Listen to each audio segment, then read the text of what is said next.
Just what do you have to do when a queen decides she's going to pop in to see you? Not just any old queen, Victoria. Like a pair of obsessed Victoria groupies, we're pursuing her around the country to the posh pads she visited. We'll be delving into her personal diaries to reveal what happened behind closed doors. In our journey today, we've come to wonderful Walmer Castle in Kent. And like Albert and Victoria, we're taking the sea air. Come on. And as someone who's spent a lifetime getting excited by antiques, I'll be exploring upstairs, looking for the things that would have impressed Victoria on her visit here. Well, it looks grand enough, doesn't it? As a chef who's passionate about all sorts of food, I'll be getting a flavour of work below stairs and creating a super 19th century recipe that was served to Victoria. Oh, the smell. And testing it out on Tim's 21st century taste buds. Today's story is about a royal retreat that started like a holiday from hell. Victoria and hubby of 2 years, Albert, stayed here for almost a month. They hoped to find some peace and quiet away from the spotlight of public duty. Victoria and Albert came here in the November of 1842. They brought the 2 kids with them, the Prince of Wales, who was 1, and the Princess Royal Victoria, who was aged about 2. But do you know, Rosemary, they'd first intended to have their winter break in Brighton, but a sudden outbreak of scarlet fever meant that they changed their minds. And the royal party came here despite the fact that they said it was too small for their needs. Good Lord, it looks big enough to me. So let's go and find out. Big enough for the 2 of us, eh? Big enough for the 2 of us, definitely. According to the London Illustrated News, the tabloid paper of its day, the royals were attended by a small entourage of ladies-in-waiting and equerries, including Lady Littleton, who wrote an account of the visit. Lady Littleton was an avid letter writer, and she records that the 103-mile journey down from London took some 9 hours, with hordes of well-wishers all delaying proceedings because they wanted to get a glimpse of the children. So that meant that the royal party didn't arrive here until 5 p.m. And as we both know how stressful travelling can be. Listen, I'm going downstairs to find out how the servants coped. Bye. Walmer Castle was built by Henry VIII as a fortress against invasion. It became the official residence of a specially appointed guardian known as the Warden of the Cinque Ports, who at the time was military hero, the Duke of Wellington. But the arrival of Victoria, Albert, and their 2 children, and their entourage, meant even a man of hero status was unceremoniously booted out, as this cartoon of the time shows. Here he is with his housekeeper leaving for the nearby Ship Hotel. But even Wellington couldn't have foreseen the right royal mishap that began their visit. Because as the royal carriage drew into this gateway, it got stuck. Nobody could get in and nobody could get out.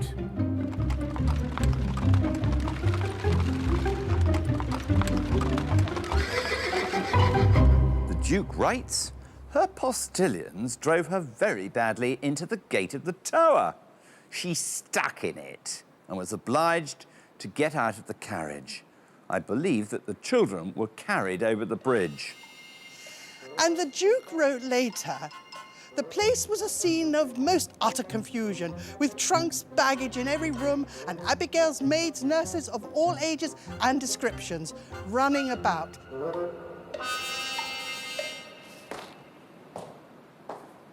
For such a big hoo-ha, you'd have thought her Madge would have commented on it. But not a word.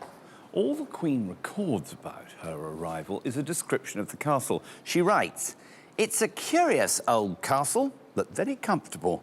By the time we got there, it was quite dark.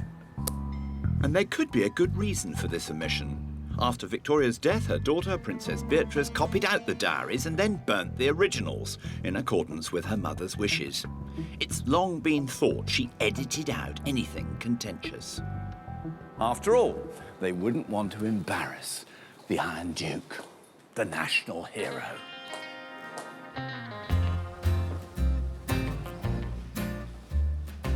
Well, Walmer Castle certainly has to be the smallest castle that Victoria visits with us. And frankly, from here, it doesn't look much like one, does it?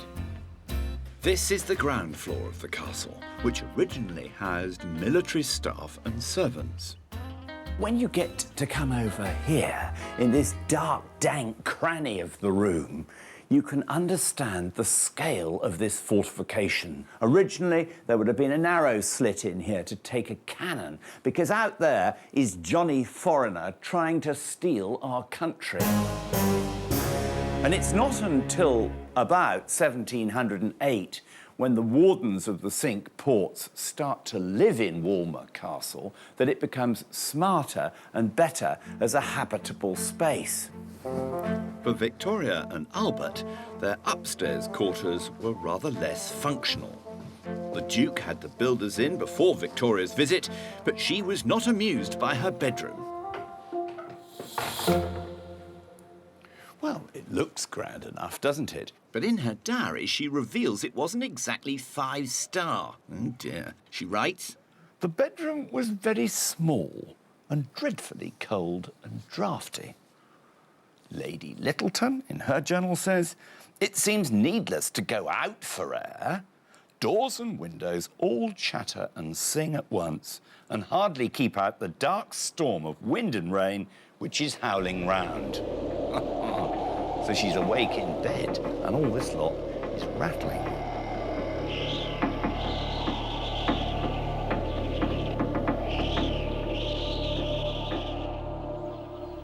Protected from the cold winds by thick walls, the kitchen gardens at Walmer had their own microclimate, so they could grow their fresh produce for 365 days of the year. The kitchens at the castle no longer exist as they did when the royal family were here, so I'm out in the fresh air today helping to prepare a classic Victorian dish. Food historian Ivan Day is accompanying us on our journey with Victoria. Together we're creating the dishes that would have been eaten by the monarch.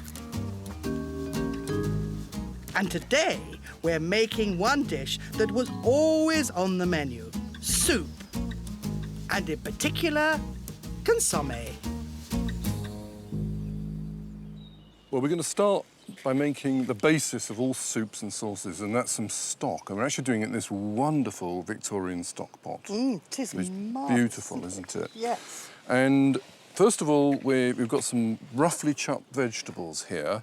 They have to be large because if we have little particles of vegetables, they'll block the tap up.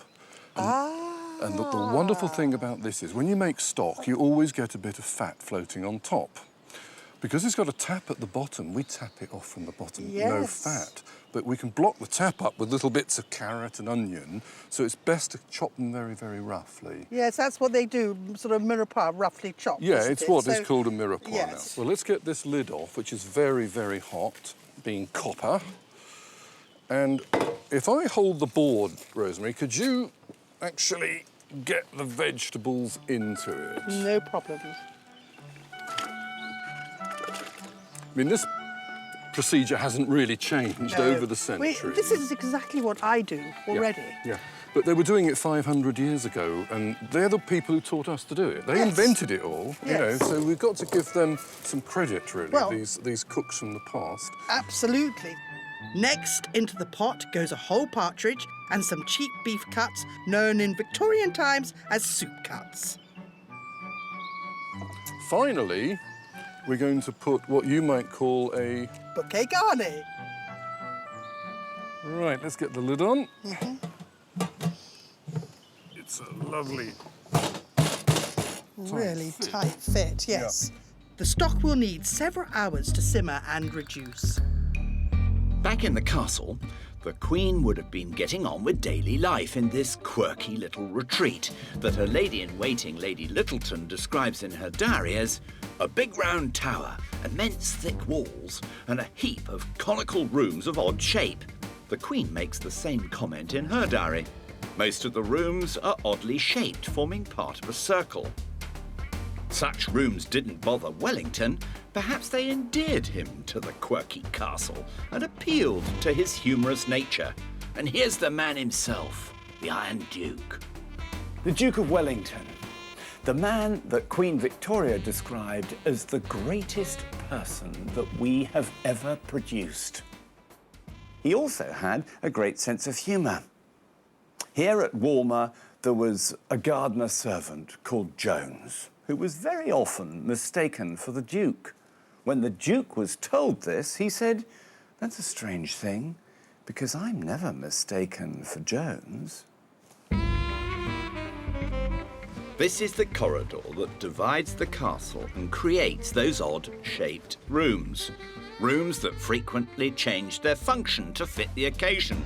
But it wasn't the rooms that made the impression on the royal party, it was the outside that mattered.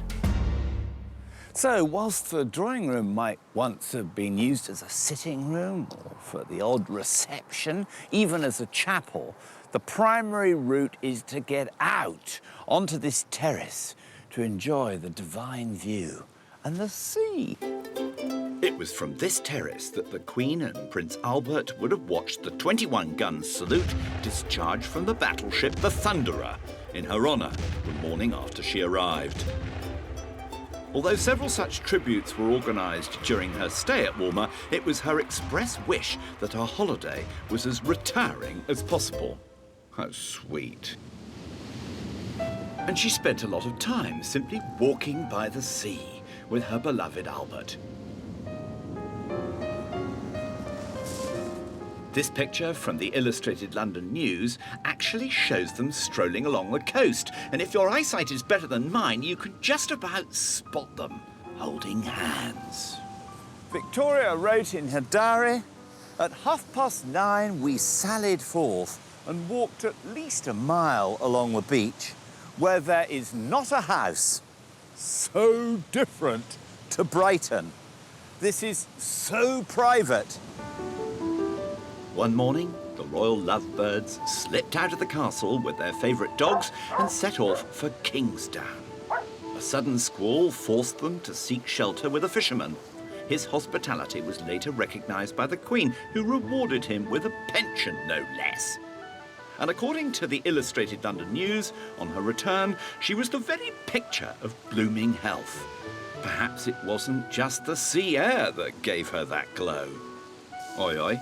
I've done my maths and I can reveal that she was in fact about 12 weeks pregnant with her third child while she was here at Walmer. No wonder they needed the hearty meal that was, according to the records, awaiting them that evening. And without a doubt, it would have started with a consommé just like we're making. And back in the garden, our stock for this iconic dish is almost ready. Oh, the smell. Oh, that waft, as you took that lid off, is wonderful. Yeah. The beef, beautiful, beautiful, really intensive stock. We'll now need to clarify the stock to remove any residue. I'm going to put into the stock a handful of minced beef. Yep. I'm going to drop that in and sprinkle it in. And if you could mix it in, Rosemary, with the wooden spoon. Will do. Now, that's not all. I've got here some egg white as well, which I've just sort of mixed up. It's not really whipped up. No. Frequently, they would put the eggshells in as well. Yeah. So I'm going to put the egg white in. If you could just give that a good old whisk up. It may look pretty ghastly, but it really does the trick. The next stage is to strain the clarified stock. And in Victorian times, it was passed through what was known as a jelly bag. This is a jelly stand. It looks like an umbrella stand, but this Yes. is the perfect thing for hanging your jelly bag in. Yes. And it's a fake one, but it's made exactly as a Victorian one. So it was one of the most useful things in a Victorian kitchen. Now, if you very gently pour that... I promise you, I will be very gentle. If it doesn't come through clear, we just put it just through put it again. back. We put it through again. Now, this is the moment of glory. Soup was a very important dish to all classes. For the poor, it was a whole meal. But for the rich, at posh banquets who had to stuff down 7 or 8 courses, consommé would whet the appetite rather than satisfy it. It's coming through beautifully. Look at that. It's a Oh, lovely, rich look at brown that. stock. That is the most brilliant colour. Well, that's essence of beef, really. It's essence of and you beef. think there's probably about 7 pounds Yes, of beef I know. and 1 partridge I know. that has gone into what is actually a kind of alchemical distillation. Well, I'm going to leave that straining for about another half an hour because I do not want to waste a drop. Well, I'll see you later. Yeah, OK. During this almost month-long stay, not much could be said for the appalling British weather, but Victoria and Albert endured. It was November, after all, although nothing seemed to deter the royals from taking the sea air. In Victoria's diary, she writes, "In spite of the pelting rain and high wind, Albert went out, returning quite drenched." And this, along with the draughty and poorly heated castle, meant that by the second week of the visit, illness descended. Not only Victoria, but both the children got colds, and of course in the Victorian period, you only had to get a cold in the afternoon, and you could be dead the next day. Hatcha! Victoria complains in her diary of her suffering, and she was clearly worried about the children, saying that they looked wretchedly ill. Wellington's own physician, one Dr. Hulk, was called to attend the family. Although his prescriptions for Victoria are indecipherable, typical doctor, Walmer still has his amazing journal that reveals a day-by-day account of treatment for the royal tots. And Dr. Paul Graspy, a pharmacist with knowledge of the Victorian era, is here to explain just what the good doctor ordered. On the 14th, the Monday, it says the Princess Royal seemed slightly oppressed. Gave her googly guck in a powder. Can you decipher what those are, those drugs? I can actually only make out one drug, which is magnesium carbonate. Now, I think on this occasion, the doctor actually was using some fairly simple powders, and I think this equates to something like liver salts or something like that. Most of the drugs they had weren't curative, they were palliative, so they addressed the symptoms. And of course, the big worry Victorians had was infectious disease. Because you see, by the time we get to the Wednesday, he's saying the Princess Royal passed a good night. She ate her breakfast, that's all very nice. But the Prince had his diet slightly altered. Arrowroot, the bowels being a little relaxed. So this is the 1-year-old, all right? Something's happened in the old jippy tummy department overnight. Would you prescribe arrowroot for that, jippy tummy? I'd prescribe arrowroot for anything. Oh, good. Arrowroot, it's not going to hurt anyone. It's mainly composed of starch. You powder it up, you can make it into a paste, and it's useful for all sorts of things because it coats the throat, which can be quite good for coughs. Sort of mimics some of the cough mixtures we have today. At the same time, the child actually gets quite a lot of carbohydrate, so if they're off their food, they're taking in some carbohydrate. Yes. Taking in a lot of starch, if you are a bit loose down In the below bowel, yeah. area, it can sort that out as well. So that's a classic example of something that's quite benign, but you'd package it up, wouldn't you, and you'd do lovely folded paper around it, and you'd put the powder on it, and you'd big it up, I guess you'd say in today's terms. Dr. Hulk must have been honoured to be treating the royals, but you're just not going to believe this. Hulk's wife went into labour when he was expected at the castle. This letter to Lady Littleton asks permission to be late. Permission was granted by Victoria, but with the proviso that he named the baby after her. A son was duly born, and just to prove I'm not making all this lot up, look what we have here. We've tracked down a copy of the original birth certificate, which shows that Dr. Hulk did indeed name the baby boy Victor.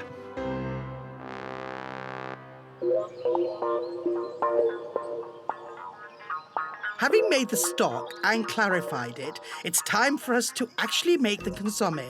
Typical of Victorian dishes, the process is everything. This ingredient here is sherry. So we really need to get this pan really, really hot. Okay.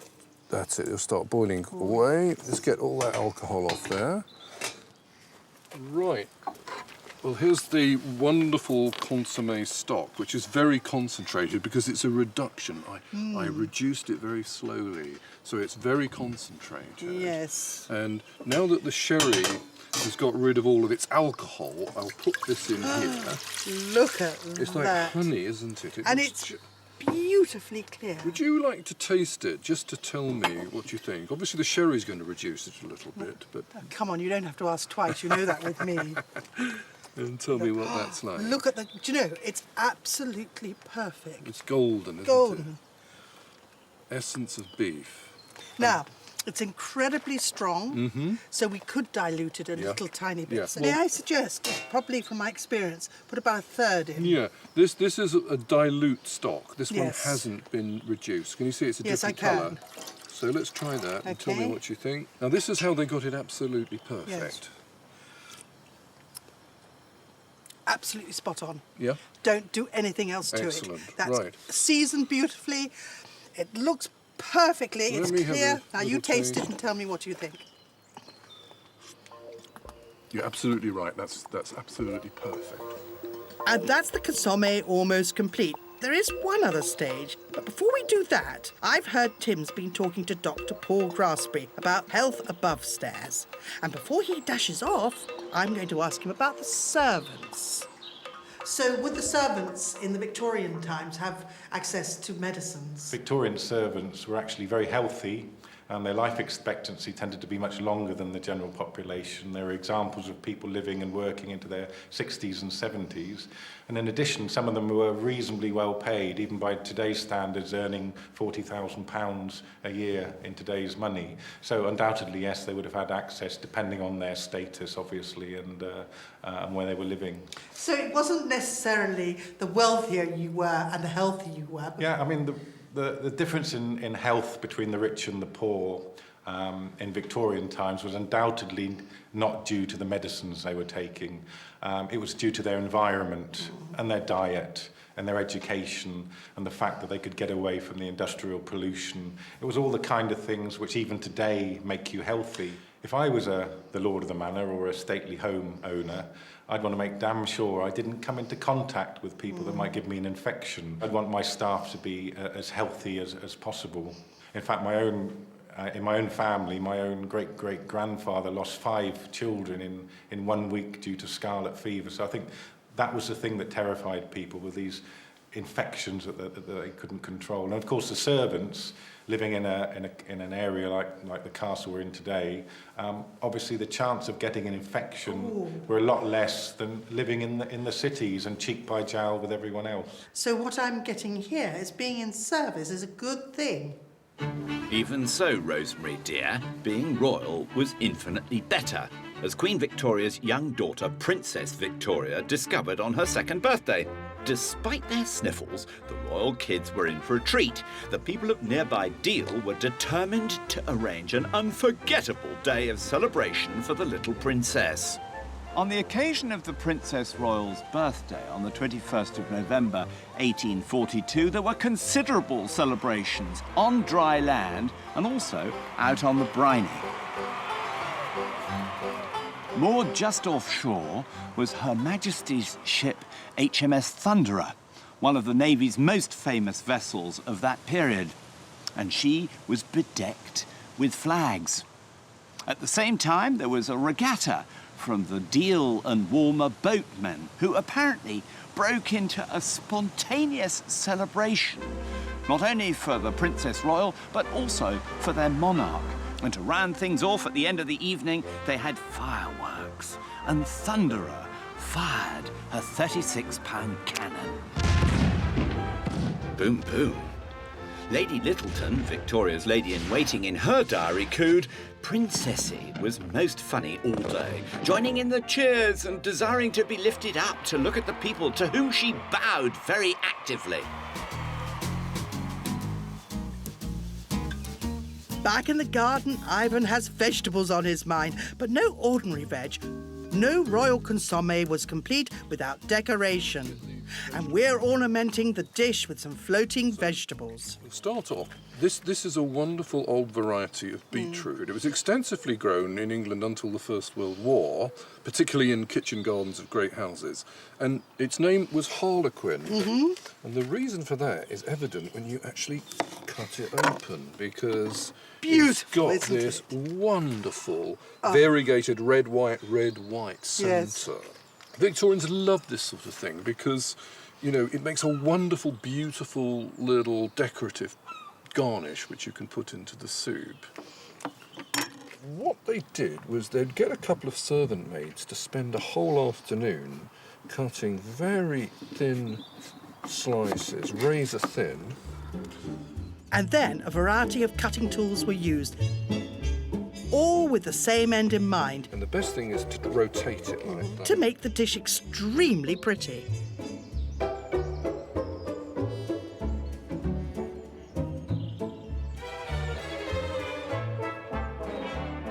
That's great. I think we may as well just pop this into the consommé. OK, well, I finished that. And so, Don't they look pretty? really beautiful, isn't it?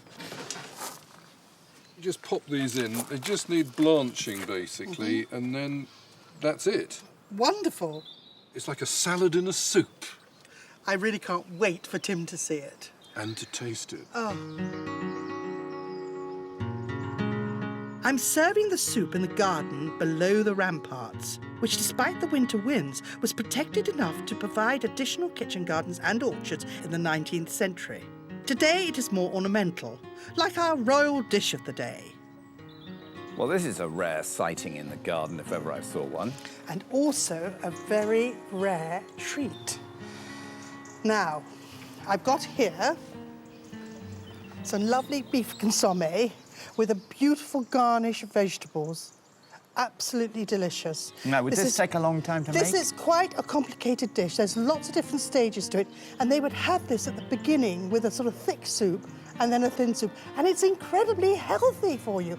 So if I got a bad Delicious. cold, I could have this, couldn't I? This would be very healthy and very good for you. Yeah. So let's have a taste. See what you think. It's got a lot of colour to it, hasn't It's it? beautiful and it's a picture. The flavour there, the freshness. It is a really great consommé.